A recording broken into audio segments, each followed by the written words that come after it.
पीसीएसडी के प्रोग्राम में आपका स्वागत है। चलिए सबसे पहले देखते हैं आज के अभ्यास प्रश्न को। निम्नलिखित में से कौन सी हरित हाइड्रोजन उत्पादन की प्राथमिक विधि है? आपके सामने ऑप्शन है। ऑप्शन ए जीवाश्म ईंधन का गैसीकरण, ऑप्शन बी नवीकरणीय ऊर्जा द्वारा संचालित जल का विद्युत अपघटन, ऑप्शन सी हाइड्रोकार्बन का ऊष्मीय क्रैकिंग, ऑप्शन डी प्राकृतिक गैस से निष्कर्षण। इसका सही उत्तर होगा ऑप्शन बी यानी नवीकरणीय ऊर्जा द्वारा संचालित जल का विद्युत अपघटन। हरित हाइड्रोजन का उत्पादन मुख्यतः जल के विद्युत अपघटन द्वारा किया जाता है, जो सौर ऊर्जा जैसे नवीकरणीय ऊर्जा स्रोतों द्वारा संचालित होता है, या इसे जैव मास गैसीकरण के माध्यम से भी उत्पादित किया जा सकता है। इस प्रकार से विकल्प बी सही है। आगे बढ़ने से पहले आपके लिए एक महत्वपूर्ण सूचना है। दृष्टि आईएएस की नई पहल से जरूर जुड़िए, जिसका नाम है दृष्टि एसएससी। ये हमारा नया यूट्यूब चैनल है, जहां आपको मिलेंगी free live classes, PYQs, demo classes, exam notifications के साथ साथ स्ट्रेटेजिक वीडियोस।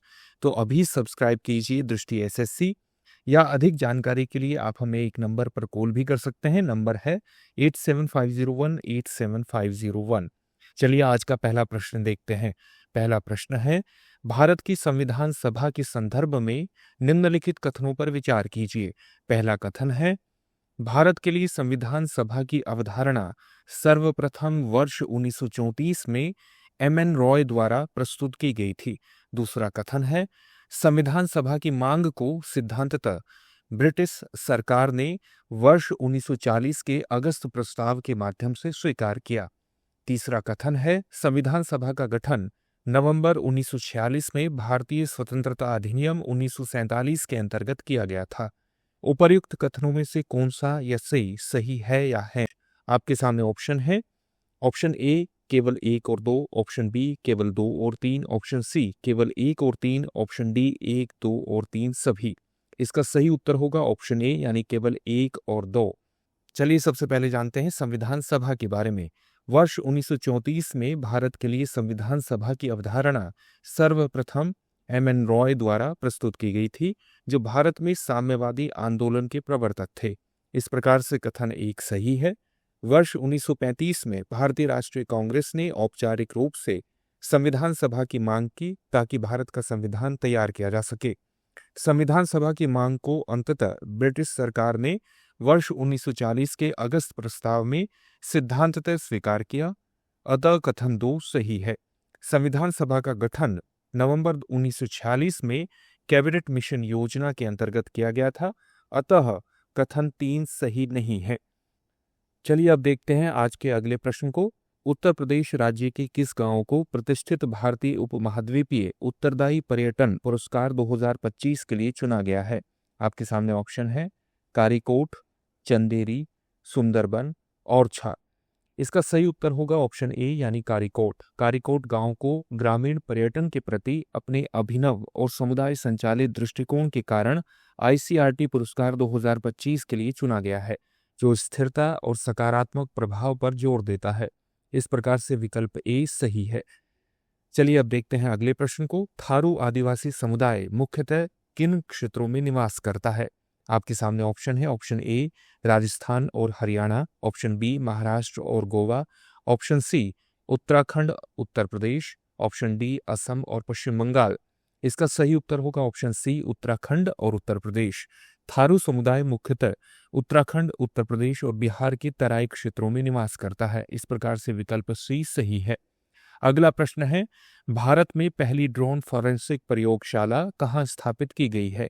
आपके सामने ऑप्शन है बेंगलुरु, लखनऊ, दिल्ली या पुणे।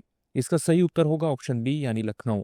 भारत में पहली ड्रोन फॉरेंसिक प्रयोगशाला लखनऊ स्थित उत्तर प्रदेश राज्य फॉरेंसिक विज्ञान संस्थान में स्थापित की गई है। इस प्रकार से विकल्प बी सही है। अगला प्रश्न है, ड्रोन मैन ऑफ इंडिया के रूप में किसे जाना जाता है और लखनऊ में ड्रोन फॉरेंसिक प्रयोगशाला की अवधारणा और स्थापना का श्रेय किसे दिया जाता है? आपके सामने ऑप्शन है राजीव कुमार, डॉक्टर रमेश कुमार, अमित शर्मा, मिलिंद राज। इसका सही उत्तर है ऑप्शन डी मिलिंद राज। ड्रोन फॉरेंसिक प्रयोगशाला की अवधारणा और स्थापना रोबोटिक्स और ड्रोन तकनीक के विशेषज्ञ मिलिंद राज ने की थी, जिन्हें ड्रोन मैन ऑफ इंडिया के रूप में भी जाना जाता है। इस प्रकार से विकल्प डी सही है। अगला प्रश्न है, भारत का कौन सा शहर रेलवे पटरियों के बीच सौर पैनल लगाने वाला पहला शहर बन गया है? आपके सामने ऑप्शन है, option A Mumbai, option B Delhi, option C Varanasi, option D Bengaluru. इसका सही उत्तर है ऑप्शन सी वाराणसी।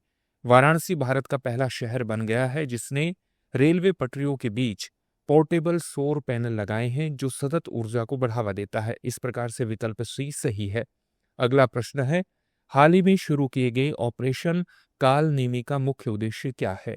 आपके सामने ऑप्शन है, ऑप्शन ए जनता को धोखा देने वाले फर्जी साधुओं पर कार्रवाई करना, ऑप्शन बी वन क्षेत्रों में अवैध कोयला खनन गतिविधियों को नियंत्रित करना, ऑप्शन सी धार्मिक आयोजनों में मादक पदार्थों की तस्करी को रोकना, ऑप्शन डी तीर्थ स्थलों के पास अनधिकृत निर्माण को नियंत्रित करना।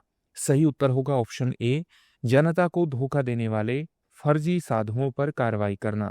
उत्तराखंड में ऑपरेशन कालनेमी का उद्देश्य फर्जी साधुओं पर अंकुश लगाना है जो धार्मिक कृत्यों के माध्यम से लोगों को धोखा देते हैं। इस ऑपरेशन का नाम हिंदू पौराणिक कथाओं के राक्षस कालनेमी के नाम पर रखा गया है जो छल का प्रतीक है। सनातन धर्म और सामाजिक सद्भाव की रक्षा के लिए इसे कांवड़ यात्रा से पहले शुरू किया गया था। अतः विकल्प ए सही है। अगला प्रश्न है, विश्व फोटोग्राफी दिवस निम्नलिखित में से किस दिन मनाया जाता है? आपके सामने ऑप्शन है, ऑप्शन ए 15 अगस्त, ऑप्शन बी 5 सितंबर, ऑप्शन सी 21 जून, ऑप्शन डी 19 अगस्त।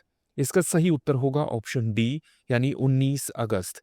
विश्व फोटोग्राफी दिवस प्रतिवर्ष 19 अगस्त को मनाया जाता है। यह दिवस वर्ष 1839 में फ्रांसीसी सरकार द्वारा डाग्यूरियोटाइप फोटोग्राफिक प्रक्रिया की घोषणा का प्रतीक है जिसने आधुनिक फोटोग्राफी की नींव रखी। इस प्रकार से विकल्प डी सही है। अब देखते हैं आज के अभ्यास प्रश्न को। ऑरोविल जो श्री अरविंदो के दृष्टिकोण से प्रेरित है निम्नलिखित में से कहाँ स्थित? आपके सामने ऑप्शन है, ऋषिकेश, पुदुचेरी, नई दिल्ली या शांति निकेतन। इस प्रश्न का उत्तर आप हमें कमेंट बॉक्स में कमेंट करके जरूर दीजिए। धन्यवाद।